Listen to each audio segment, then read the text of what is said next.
Ladies and gentlemen, welcome to another episode of Money Talks, an exclusive conversation with some of the most brilliant minds in business, entrepreneurship, and finance. Today, we find ourselves once again in beautiful Singapore. It's a little bit rainy, but you know what they say, where there's rain, there's also flowers that bloom. And today, I happen to be with a flower that's been blooming in Singapore for the last 20 years. It's a company that most people have heard of when you're in Singapore because one of the founders is a Tony Robbins of sorts. Everybody, when they mention the name Adam Khoo, it resonates throughout the walls of these Singaporean homes because the marketing has been so pristine and so aggressive that people know the name. But behind it all, there's a mastermind, the CEO of AKLTG, Patrick Choo. How are you? Good to see you. Good to see you. Thank you. Thank you for being here. Now, behind the mastermind, behind the face, there is always a mastermind. There's always a business operation genius. Many times myself, I go on stage, I make content, but you know yourself, doing content and being on stage talking to people is one part of the business. It's a full-time job. Then somebody has to make sure that they nurture the business, that they take care of the business, that they scale the business and grow the business.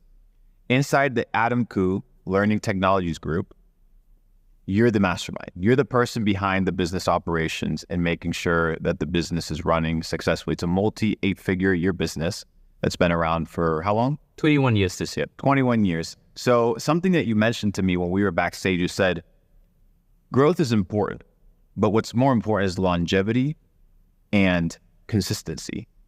I want to talk a little bit about running a successful business. I want to talk about sustaining a successful business. As I mentioned to you, most of the people listening, most of the people inside of Capital Club, just like you mentioned the statistic of people in Singapore, they are sub $1 million a year revenue.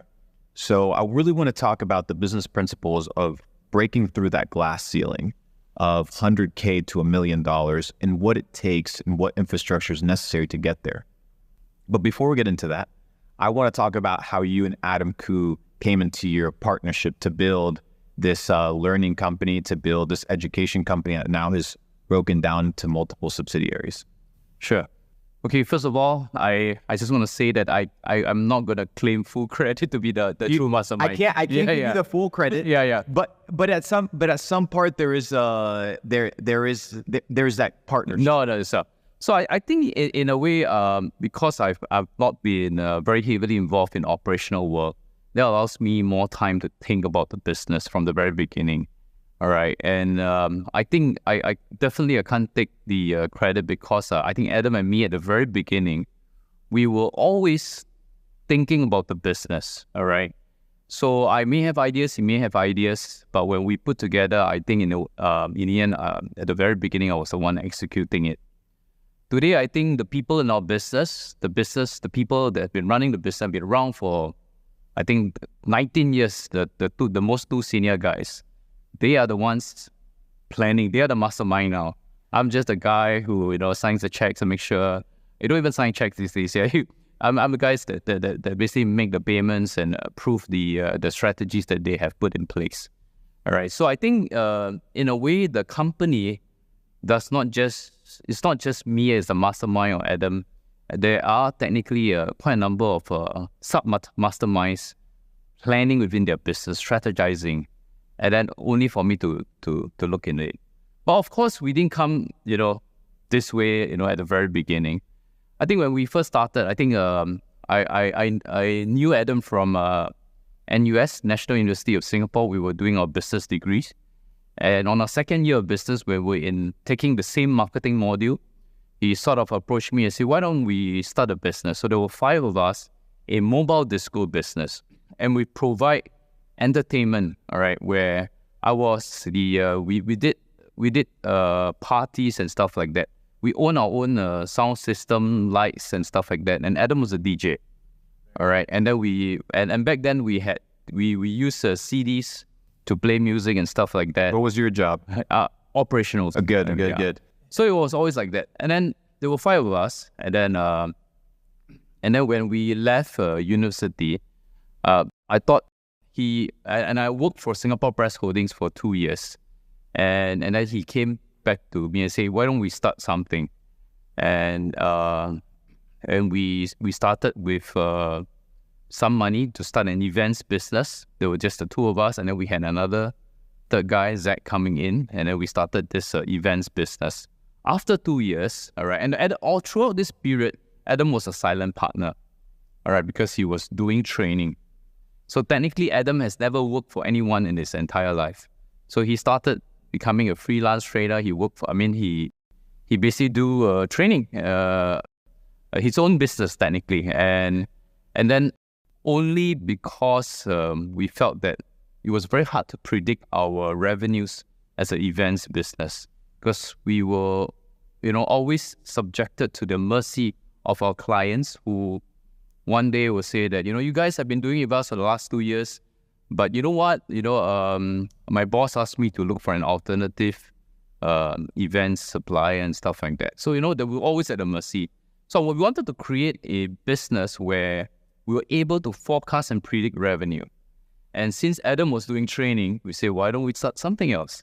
And that was how the Adam Khoo Learning Technologies Group was born in year 2002. That was how we started at the very beginning. Lovely. Yeah. So what did you start in? Because a lot of people see the business now. They see multiple departments. They see you working in schools, doing financial trainings. They see you doing professional development, business development, developing entrepreneurs. But it didn't always start with multiple branches. So people look from the outside in and they say, okay, these people have all these things, all these products, all this product line, these different trainings. But it didn't always start with a plethora of trainings. It didn't start with a plethora of products. Where did it start? What was your first product? And how have you guys broken down today? What are you guys working on nowadays? So the irony of it all, right, was that when we first started, because Adam's background was in actually training kids. Because we must remember that back then he was only his early 20s, right? So he was training kids at the very beginning. And when he was in university, he was already doing training for adults. So what happened was that when we first started, all right, we actually had 3 of these training ongoing at the same time. In fact, we started with a personal development course using NLP called Patterns of Excellence. And that's it's a life transformational kind of program where we first started. And then concurrently, we were developing the school's training business. And then as a result of all these things, we get recommendations. Why don't you do training for a company and stuff like that? And Adam went in to do the training. So at the very beginning, I think the issue why a lot of companies do everything was because money talks, right? Whoever offers you money, you don't reject at the very initial stage. So we did all those stuff. Yeah. So there've been a lot of course, we went on to do more, in fact, even more stuff, but in the end, we still stick to these 3 business groups, these 3 groups of people that we cater to. Yeah. And what are these 3 people groups that you cater? I think firstly is the kids. Yeah. So the kids may be public camps for kids, summer camps and stuff like that. We also do it at schools. Talk to me a little bit about that. How many? So you're in Singapore. How many schools are you in? How many? Talk to me a little bit about what that side of the business looks like. We're probably about in the 80% of the schools in Singapore. All right, and but of course Singapore is very small. When we first started, we were very aggressive in the Southeast Asia region. All right, our guys are flying in and out of Indonesia, Malaysia, Philippines, and even China. We're doing all sorts of physical, face-to-face kind of training in these countries during the summer camps. So we did a lot of these summer camps. Whenever there was a need, we'll fly our trainers to do the training there. So that was the kids business. It's today run entirely without me getting involved, without Adam doing any training for the kids these days. Yeah. So that's the yeah. And of course it's always evolving, because we find that the kids that we have today are very, very different from the kids 20 years ago. For sure. Yeah. For sure. So you have the kids side of the business. What's the other 2? So, and then we have a coaching business, right? So the kids business is called Activate, by the way, and the coaching business, or the corporate side of the training, is called Growth Catalyst, where we want to be a catalyst for growth for the companies. All right, and that basically we basically have events, so we can run conferences. We have master classes there, and then we have our coaching business, executive coaching business, where we go into companies and we coach them how to become better.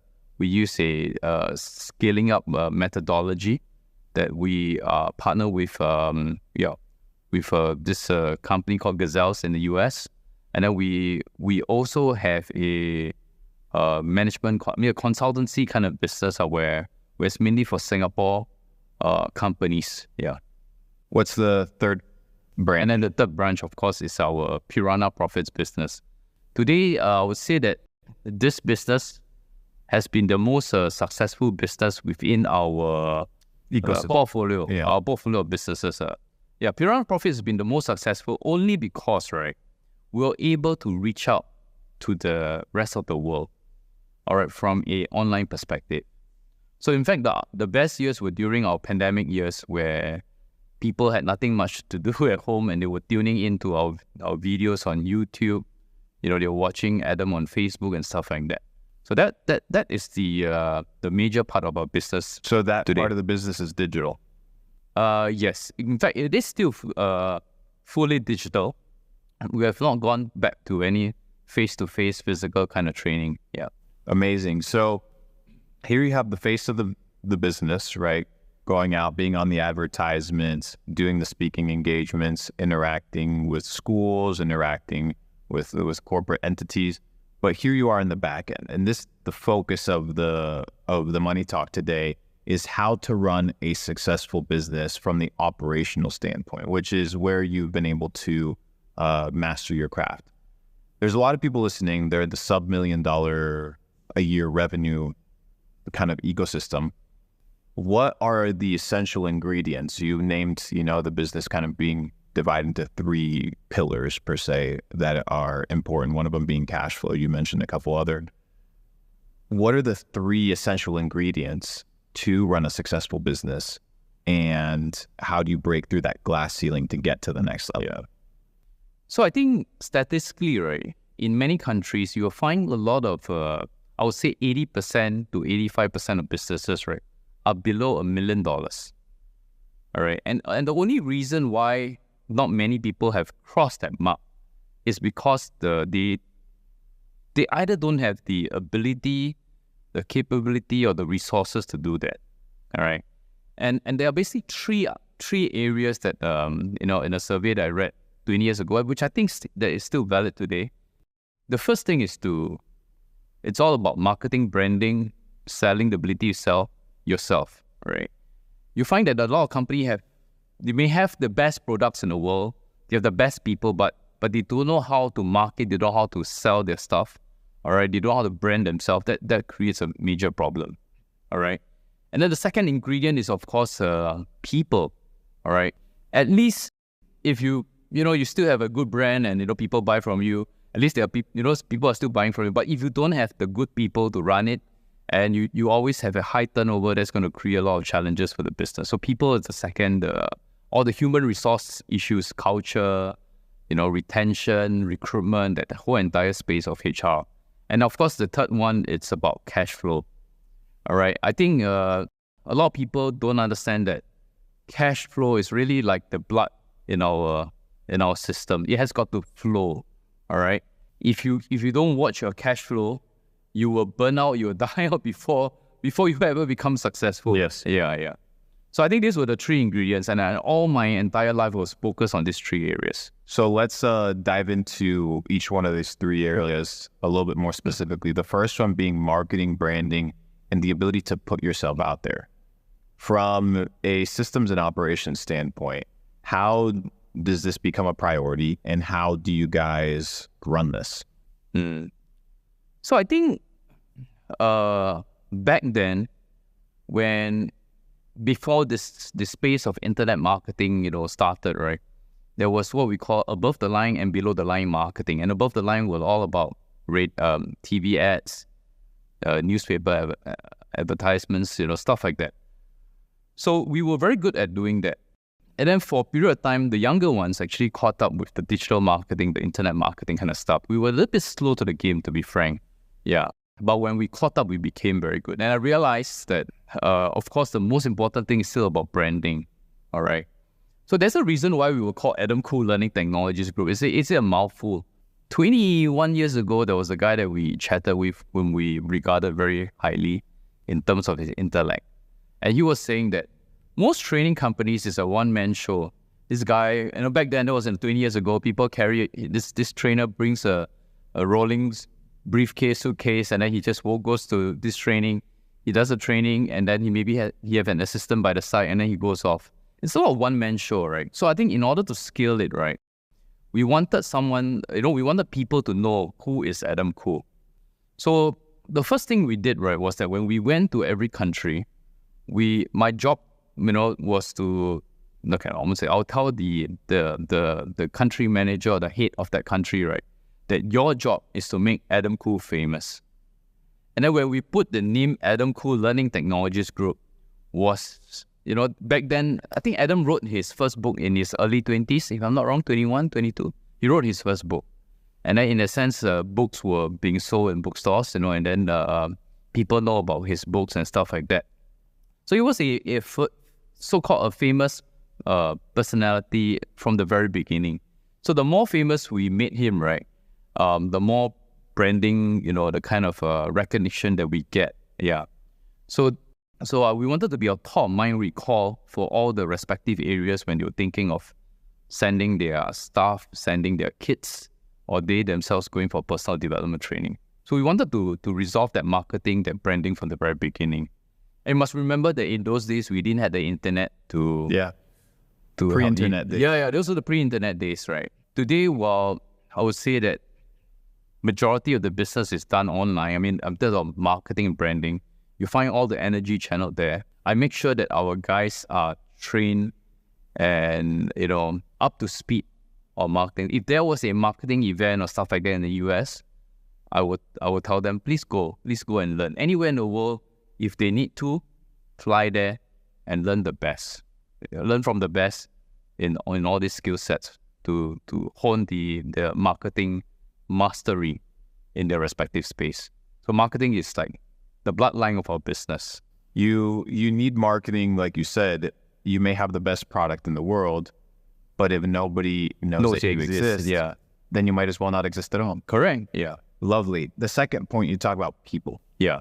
You mentioned human resources, but you also threw words out like culture and building out teams.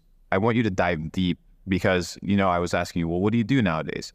Well, I'm just out here checking the P&Ls, checking the sheets. I'm doing my thing, but I have people running this.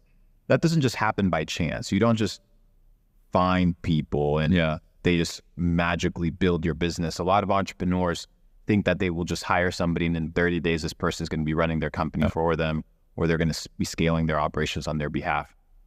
Talk to me about the second ingredient of building a wildly successful business when it comes to the operational side. Let's talk about people. That any entrepreneur need to do, right, is to be able to learn to let go. I think a lot of businesses are stuck at the $1 million level only because they think that they are good in a respective area. I'm damn good at this area. I'm going to focus a lot on this.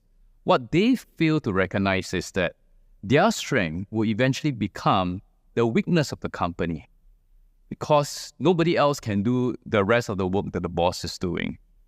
So that is one of the first challenge, right, where the initial startup phase where the entrepreneur do this area very well, but he did not train, his second liners to take over and do the kind of stuff, right? So there is a reason for an organization chart, all right? So what people fail to do, right, is that when they draw the organization chart of the company, the ideal organization chart, they realize that the entrepreneur is in every little box. So he's doing too many things at the same time, all right? He's the head of the company, he's doing marketing, he's doing finances, he's all over the place. Yes. So I think the initial stage is to actually be able to put the right people at the right places. Now, at this initial stage of, we're talking about those a million and below, right?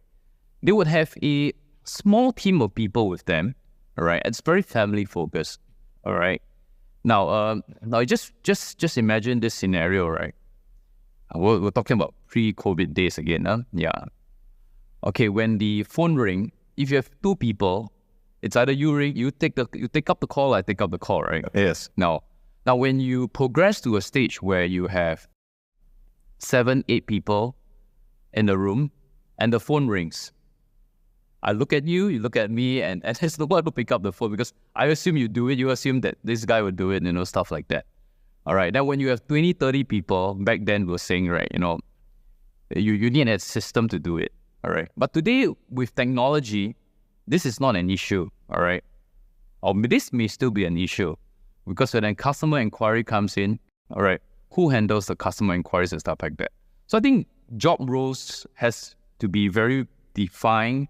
That, in a sense, you got to, your job roles have to be very defined. So the a lot of employees also don't want to stay on in a small company. It's because there is no progression. So the first one is there's no progression. And I've always said this to pardon me for what I'm going to say next, right? For an employee, right? Every job is a shithole. When you move from one job to another job, you're moving from one shithole to another shithole sometimes. So I think as the entrepreneur and the boss of the company, you have to understand that your job is not to make a deeper shithole for the new guys to come in, In fact, you got to make it so shallow, so little that they don't feel it. There's still some, little nuances, things that they don't stuff like that. But, the employee can't feel it. So it's got to be a very nice environment, all right?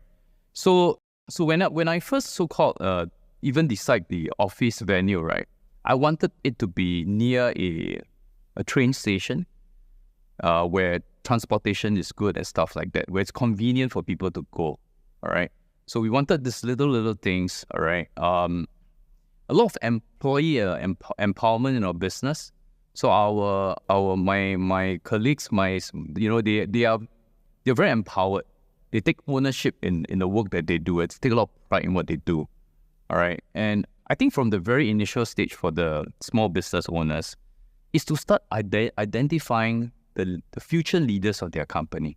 A lot of them fail to do that at this initial stage. So if you've got 5 to 7 people working for you, you got to think through who is the smartest of them all, and spend more time talking to that person to see the ability, to see whether this guy has got intention to move up the ladder. Because if you don't create the hierarchy, you don't create the organization chart, then you will always be there at the top and everyone else is reporting to you. You need to create a certain, at least 3 levels of people, and that's how you grow. So when the business owner do not create leaders in their company, there's no chance for the company to grow. No scale. No scale at all, yeah. We don't even talk about scaling up, all the kind of stuff, Because when you don't have the people in the right place with the right experience, all right? So, see, when the people come in, right, we're all gaining knowledge. We're gaining experience. To get wisdom is a combination of experience and knowledge, right? So, I would say that a lot of my employees who have been with me for more than 15 years, they have a lot of wisdom because they've accumulated knowledge and experience in the last 15 to 20 years. They would know, they would have the gut feel, the kind of stuff that entrepreneurs have, the gut feel, the sensing of what's right, what's wrong, and stuff like that. So they would already have. Yeah, so what we want is to create a culture in the sense that, people have the opportunity to progress, to learn, to upgrade themselves. Yeah. So one thing that I don't do in the company is interviews. So a lot of them, bosses spend a lot of time interviewing people. So it basically goes with this flow, right? Anybody who reports to me, all right, have to go through an interview because this person has got a report. But because my direct reports have been, with me for the last 10 over years, All right, I don't have this issue. But I do all the exit interviews of any person who leaves the company. And the only reason why I do that, right, is because that, so the direct, the business head would do the interviews, right? But the moment any person, whether it's a junior or a senior or a mid-level person leaves the company, I will do the interview. I want to know why this person leave. So we have a structured form for them to fill up what the reasons and stuff like that. And then we will also, before that, I already know why this person is leaving. So that I have a sensing of where are the gaps in the business. So my other role in the business is to keep on looking at the gaps of the business. Why is this person leaving and stuff like that? Was it, as long as I know the issue, I will go and resolve it. Yeah. You have to foresee, but if you don't have the ability to foresee the issue, get involved. You get yourself back on the ship, figure out where the holes are that are sinking or potential, bringing water into the ship, plug those ahead of time before it becomes catastrophic. Yeah. You mentioned culture. Yeah. People learning the company culture. Yeah. Talk to me about culture. How do you develop culture? And how do you make sure that the people inside your organization adopt that culture?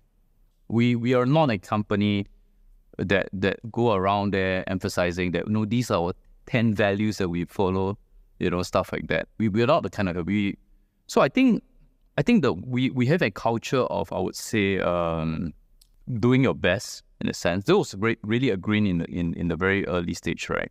Where we want our people that work with us to do their best, all right? And because it's also part of training where we empower people.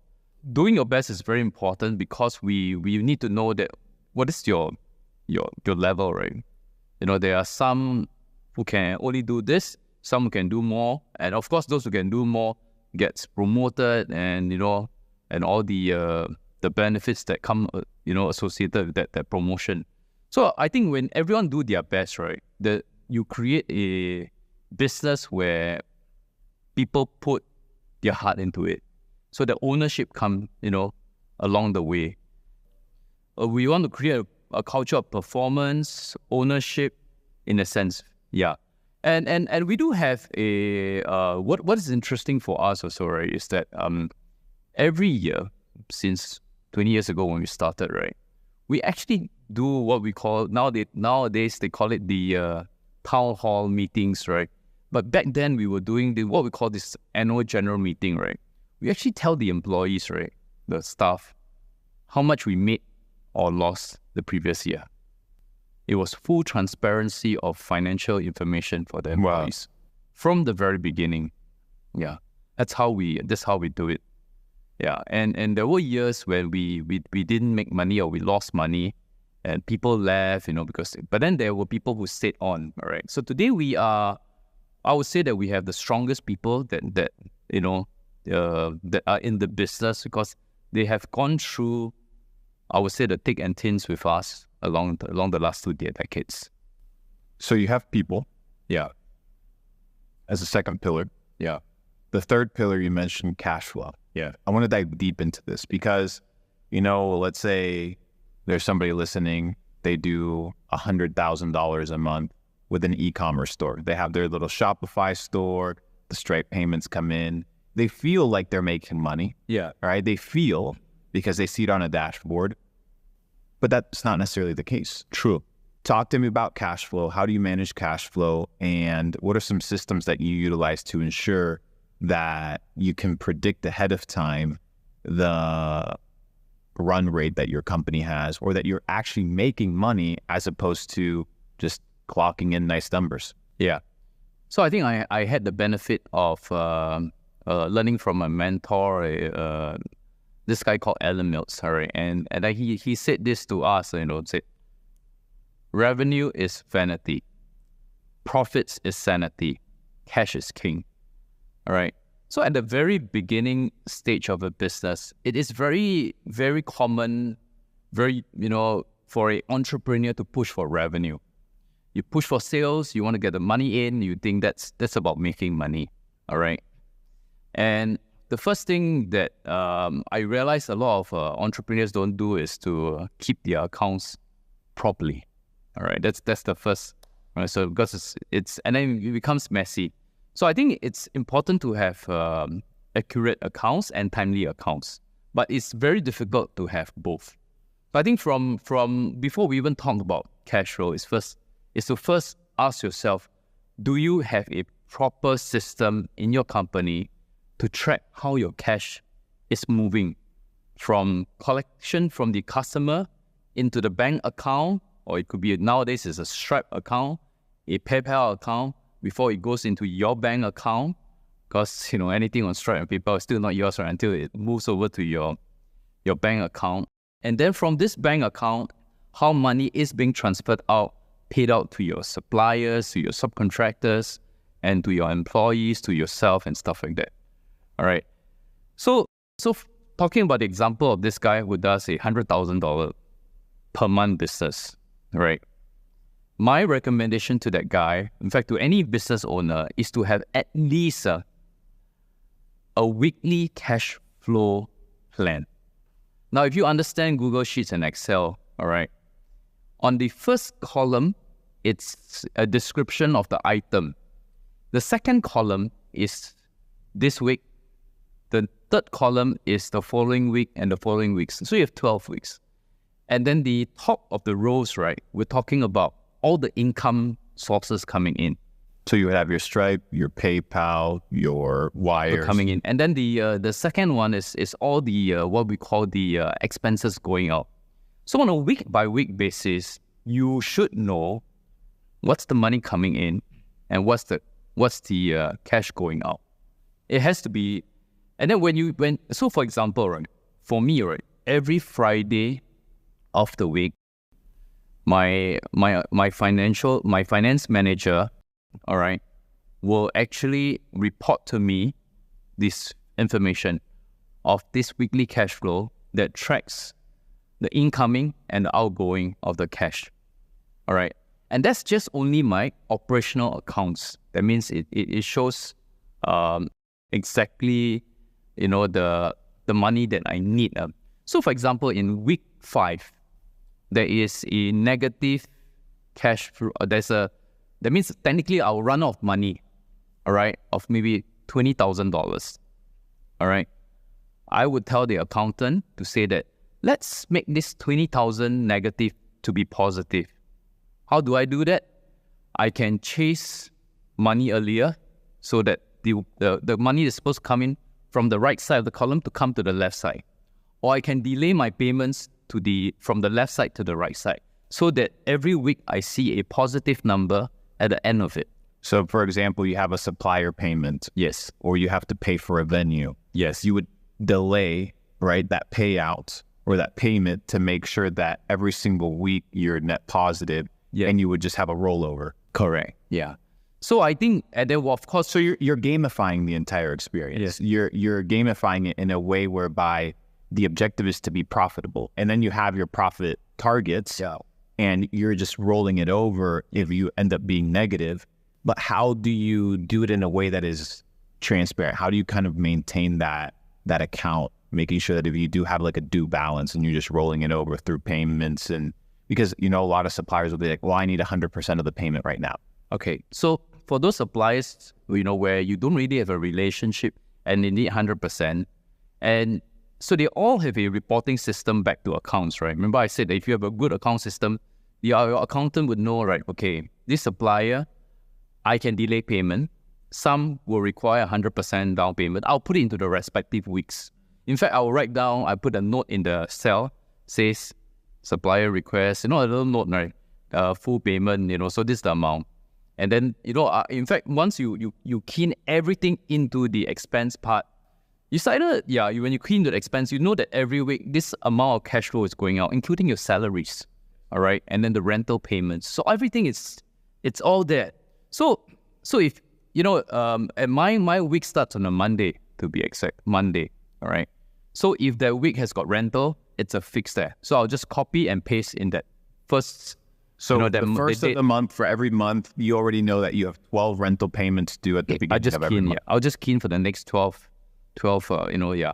I'll just key in all the rental payments, all the salary payments. So at least I know what's my cash flow what we call the fixed cash. If I don't pay my... I know your fixed expenses, and then you have your variable expenses. Correct. Yeah. So you put your fixed in, then you put all your variable, and then the variable part is having that conscientious, that conscious mind to say that, make sure that all the suppliers' invoices are in, so that you know that everything is in the system, right? The worst thing that can happen is that one of your employees, sorry, boss, no, I missed out on this invoice that came in. It happens to a lot of entrepreneurs, and it's $20,000, and you're like, oh my God, I didn't put it into these projections, right?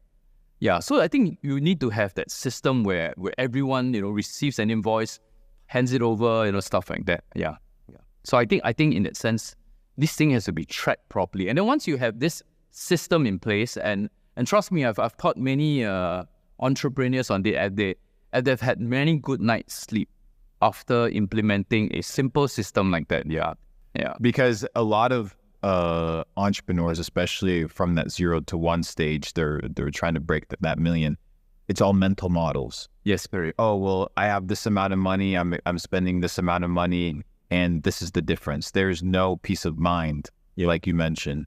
Talk to me about some of the non-negotiables inside business operations that every entrepreneur should have in order to run a successful business. What are some non-negotiables in the operating side of business? We talked about cash flow being one of them, but what are other non-negotiables if you want to run a multi-8-figure business like you guys do that need to be established? Okay. These days, there was a lot of emphasis on data analytics, all right, on your customers. Okay, let's ignore that part of so not saying ignore, but to put that aside, right? I'm more interested in the data analytics of your business financials, all right? So I realize a lot of entrepreneurs, they do not know how to set up a chart of accounts in their business. So the first thing that any entrepreneur that needs to be done, right, is to, for example, set a chart of accounts. So when you do a proper chart of accounts, it could be 6 digits. So let me just share with you, please, from the very beginning, right, how our system works. So for example, for this interview, there's a cost to it. Yes. All right. And then the next country that you go to, there's a cost to it. All right. So we will create a job code for this event. And every cost that comes in, right, will attribute. So for example, right, they may buy, let's say, notepads for the entire company. So I've got 3 business units. So I'll label A, B, C, and that's the front. So everybody has got like 6 digits to play with. So A is, for example, my Pirata Profits business. So anybody who assigns A, right, all the costs will go in there, all the revenue will go in there. So A, then after that, the sub-unit will be A, then there's B or whatever. So you have 6 digits to play with in your accounting system. And then once you set up your chart of accounts, right, you're able to pull the exact costing. So for example, if let's say the company buys 1,000 notepads, that is going to be used for 10 events equally, for example. Then I will separate that cost, right, into specific 10 different job codes to allocate the cost properly. So you wouldn't just be that expenditure for notebooks. You wouldn't calculate it that way. You would say expenditure for events 1 notebooks, expenditure for events notebooks 2, and so on and so forth. Yeah, from the very beginning, that's how we operate. So it's so exact, right, that every job that we do, every event, everything, we will know exactly, right, how much we spend on that, whether it's time, costs, part-timers who work on this and stuff like that. So for example, that notebook comes, and an invoice comes in. All right, we have a rubber stamp that we stamp on the invoice, where the 3 business unit will say that they'll write down the 3 job codes, and then they'll say, I need 300 notepads. Okay, you'll be assigned 300 costs. Another one says, I need 400. So that's how they split up the cost exactly. So, that's how it goes. But of course, for a typical entrepreneur, what they'll do is to look at their profit and loss statement and their balance sheet. And then they say, okay, I've made money for the year, I don't make money for the year. But I'm not interested. While I'm interested in that, I'm more interested that every job makes money. And if it doesn't make money, I would like to know why we didn't make money, in a sense. there's a lot of e-commerce guys that run multiple stores. Yes. And they'll have their main store that's making money, and then they'll have their 2 or 3 side stores that are either break even or losing money. You're saying, if I'm going to be investing time into, let's say, store 2, store 3, store 4, I need to ensure that I don't look at the lump sum of saying, store 1, 2, 3, 4, oh, I made money. Yeah. It's what's the performance of the first store? What's the performance of the second one, third and fourth, and 2, 3, and 4? If they're not performing, why? And treat them as individual units of a big picture, but still interact with them as individualized projects. Correct. And I think the failure for this entrepreneur, right, he'll probably be able to apportion the product cost, the inventory cost, right? That's quite easy to do. The tricky part is the manpower cost. You hire a digital marketer, an expensive digital marketer, he might be working on 2 stores, 3 stores. Is his salary or her salary properly apportioned to the respective stores? So that first question has got to be asked. So in this multiple stores concept, right, if there was a copywriter and the copywriter says that, boss, you pay me salary to do this main store, but actually the irony of it all, right, is that this main store is running very well. It doesn't require a lot of copywriting time. I'm actually spending 80% of my time on these 2 other stores. So theoretically speaking, for that month, his salary has got to be apportioned properly to the respective stores based on his time allocation. I think a lot of entrepreneurs fail to do this part, right? And then they think that it's making money. I'm breaking even on this. But what about the time costs that your digital marketer spend on it? So because if you do it properly, you will know the true exact P&L of the business. Yeah. Talk to me about time cost and time cost allocation. Why is it so important to not only manage how much an employee costs or how much an invoice expenditure is broken down across businesses? Talk to me about time costs and what that means inside a business. Yeah. So time cost is it's very important because we know that we want to have a proper, accurate costing of whatever business that you're doing. And I think if you want to get good people, you technically will pay higher for good people. But the irony of it all is that want the good people to work on multiple things at the same time. All right. So the only way is to properly apportion the cost and then see whether is it worthwhile for this person to work on this business that has got maybe not much potential. All right. So I think you need to properly apportion. I think that's really important. Yeah. I hope I have answered. You've answered phenomenally. Yeah. Let me ask you, you don't spend time working in your business. You said, I spend time working on my business. Explain that concept, break that concept down for me. Sure. And why it's important for people to adopt that mindset. Initially, it makes sense. You need to work in your business. You need to understand the departments. When you're hustling, you kind of have to do everything. Yeah. But what's the transition part from hustler to boss?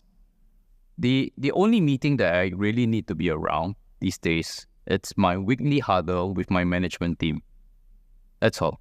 That's the only meeting that I need to do. Of course, there are other meetings along the way that it's not operational, that I go in and to specific business to understand the situation.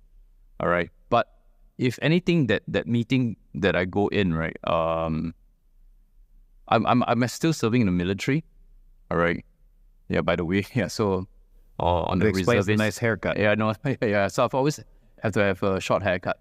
So during this the weekly huddle or meeting, right?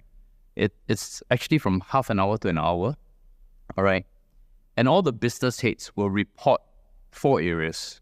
S1, actually, if you're in the military, okay, it's all manpower matters within the business. All right. So what are these? So all the issues of people, this guy is resigning due to this reason, we're hiring this new person and stuff, right? So it's all S1 matter, which is manpower. S2 is all market intel.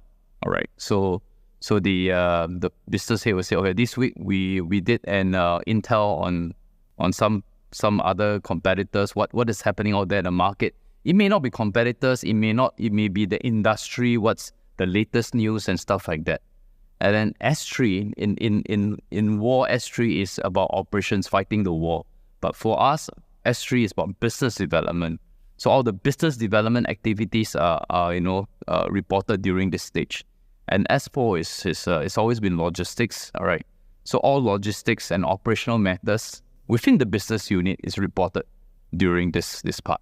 So you have the management, inside the company reporting to you S1, S2, S3, S4. What does the format of the conversation look like? So you get together with your huddle, you get together with your executive team. It's on Zoom, What's by the the way. process? Yeah. Perfect. What's the process like? What's the dialogue? How does it open up? How does it flow? Okay. And how do you make sure that you get the information that you actually want? All right. I mean, let's assume a business here, a very general perspective, right? The business here say, okay, S1, we manpower issues.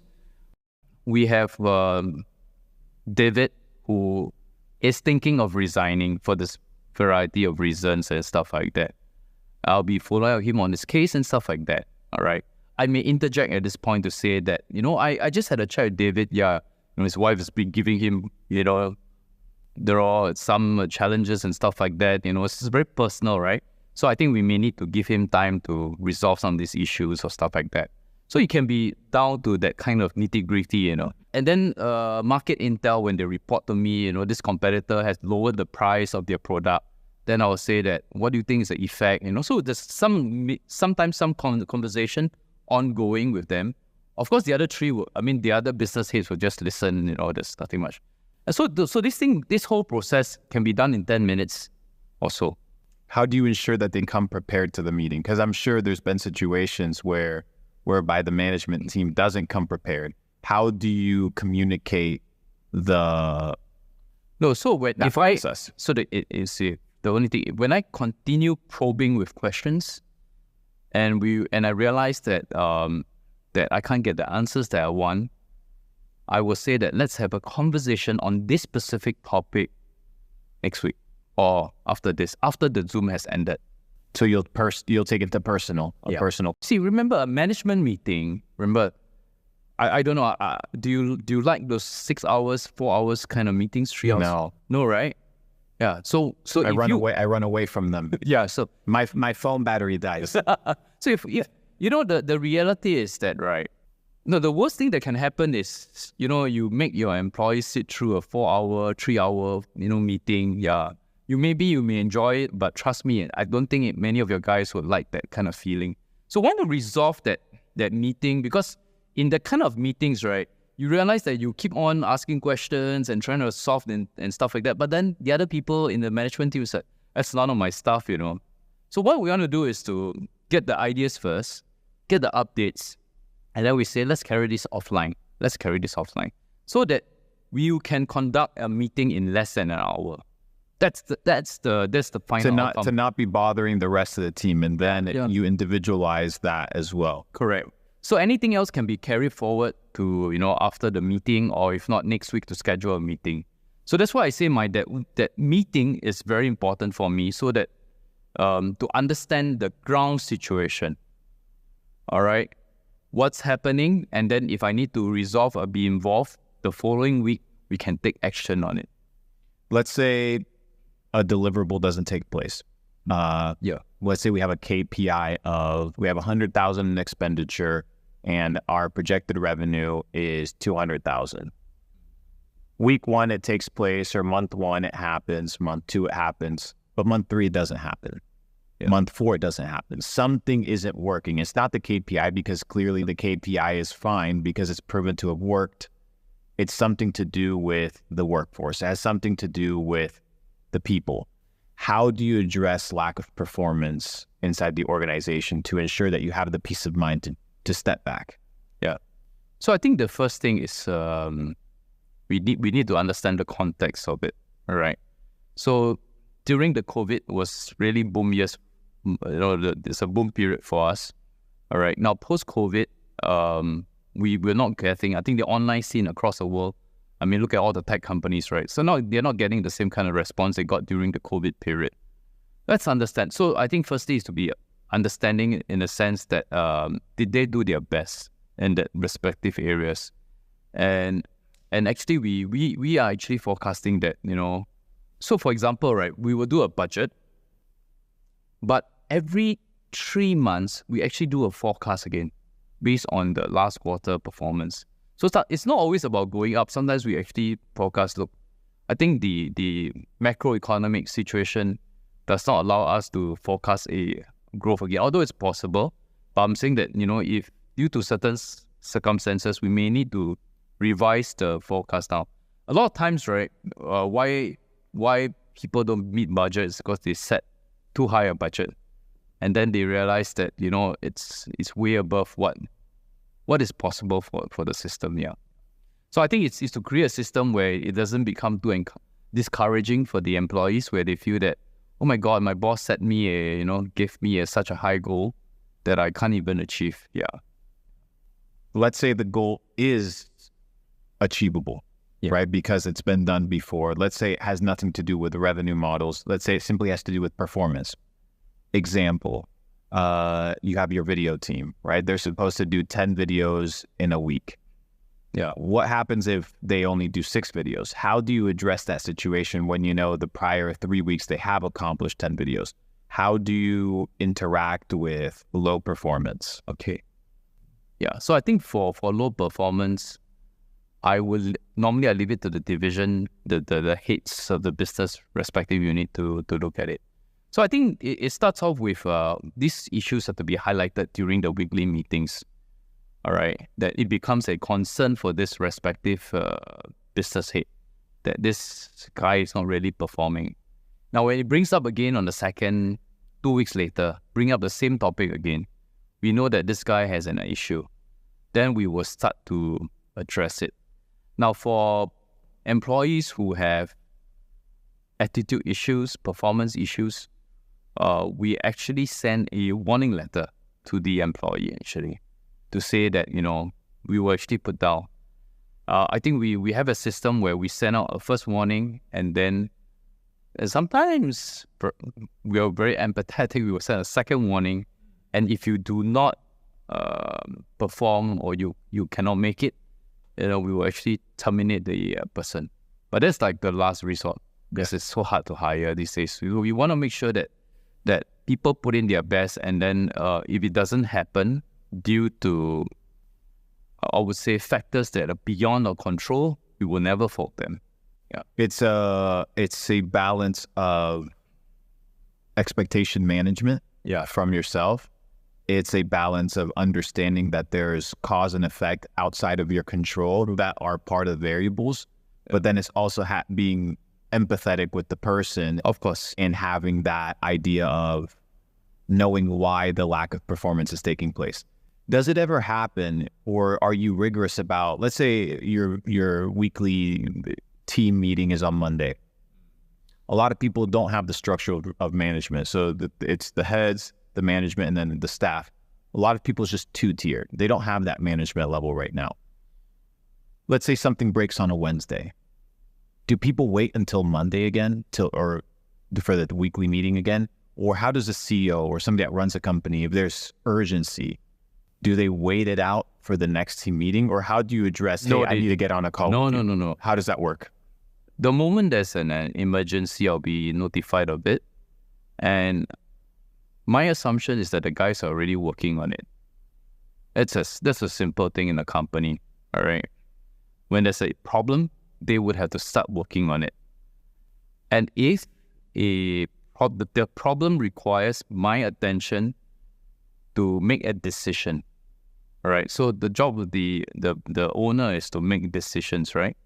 So I like it when I don't get to think much, but only the approval of yes and no. Now, so these are some of the things like I learned in the military where there is for example, something happened, and the person coming back to me has to tell me that this thing has happened. These are my solution to it. Now, this is also an opportunity for you to groom your people, right? These are my 3 solutions, and based on my recommendation, based on the person, the manager, whoever is managing, say, my solution is do this. Boss, what do you think? Now, when I'm presented with the problem and I have got 3 solutions in place, I might come up with a 4th solution based on my wisdom, experience, knowledge. Or I might say that, you know what, this solution sounds okay, sounds good. Go ahead and resolve green light it. Yeah.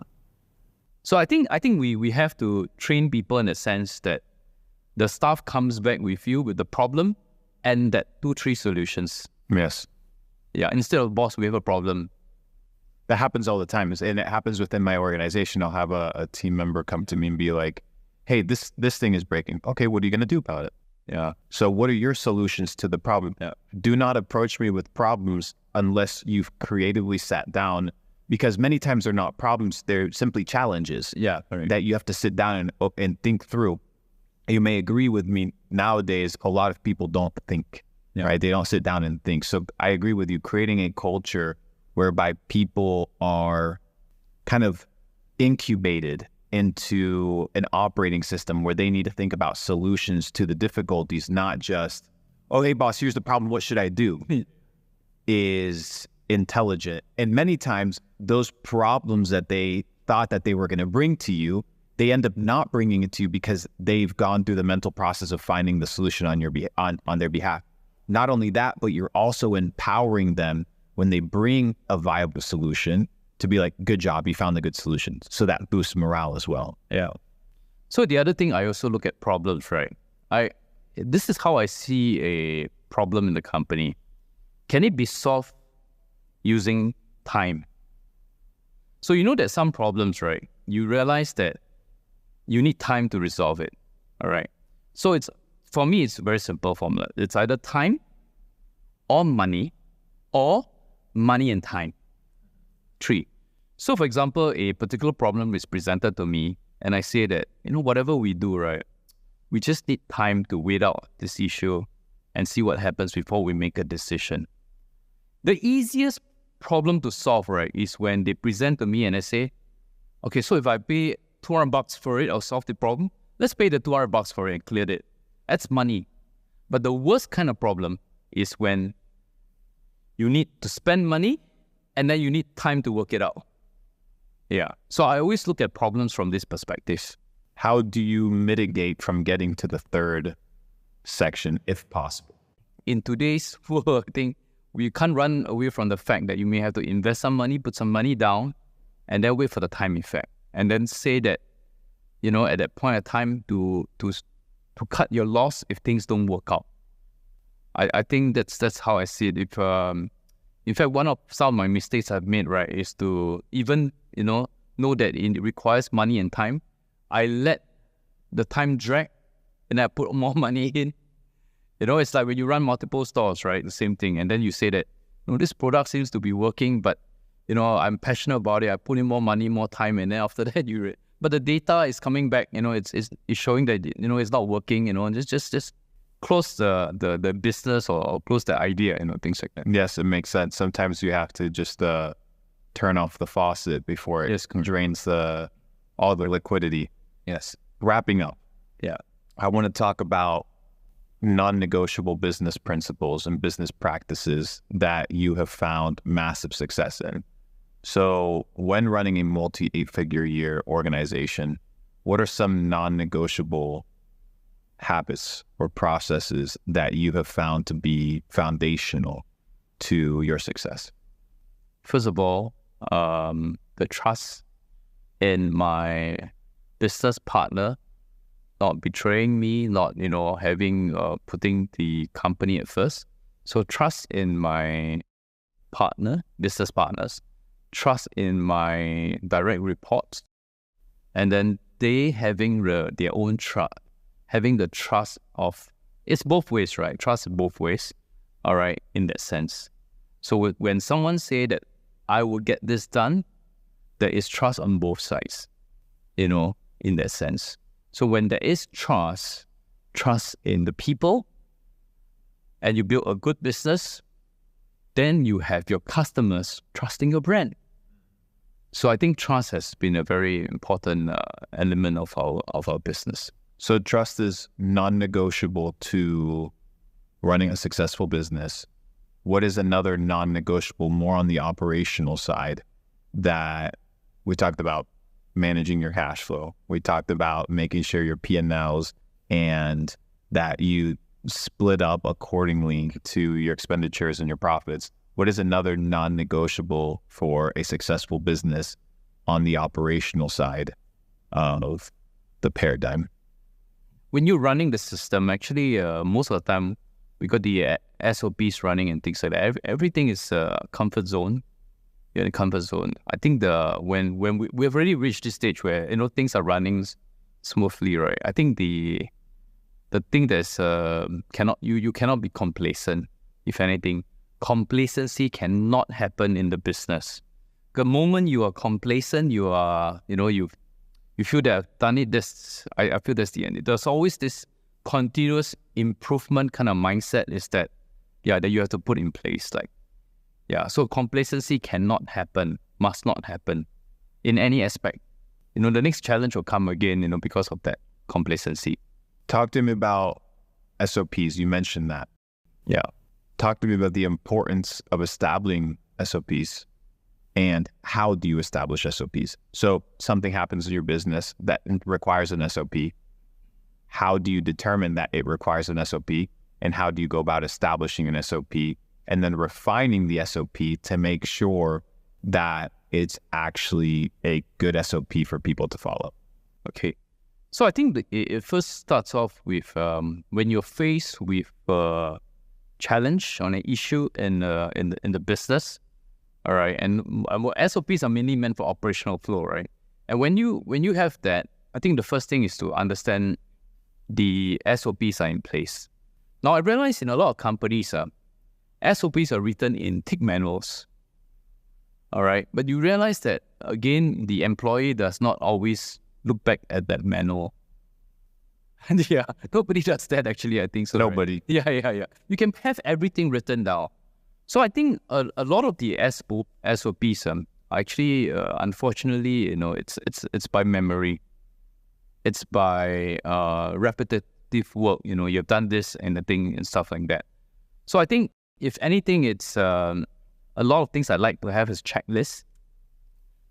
So for example, in this interview, there's actually 10, 20 items going on, all right, and the person who is in charge of this interview will mix it, lighting check, this check, that check, kind of stuff. Yeah.